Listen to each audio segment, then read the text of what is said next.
জনগণ সবাই কেমন আছেন? আজকে বাঙালির শ্রেষ্ঠ দিন, কারণ হচ্ছে আজকে 25শে বৈশাখ, বাঙালির শ্রেষ্ঠ কবি রবীন্দ্রনাথ ঠাকুরের আজকে জন্মবার্ষিকী, 165তম জন্মবার্ষিকী পালন হবে আজকে। তো রবীন্দ্রনাথের প্রতি আমার শ্রদ্ধা, ভালোবাসা অবিরাম এবং শুভ জন্মদিনের শুভকামনা। বাঙালির শ্রেষ্ঠ কবি হিসেবে তিনি পরিচিত, আজও ছিলেন, কালও ছিলেন, আজও থাকবেন এবং ভবিষ্যতেও থাকবেন।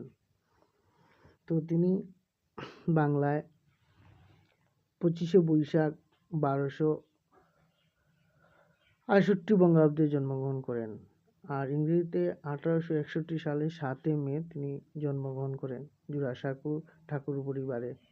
রবীন্দ্রনাথের কলকাতায় তার যিনি বাসস্থান, বর্তমানে এখন এটা বিশ্ব প্রবাসী নাকি এটা কলেজের নামে পরিচিত।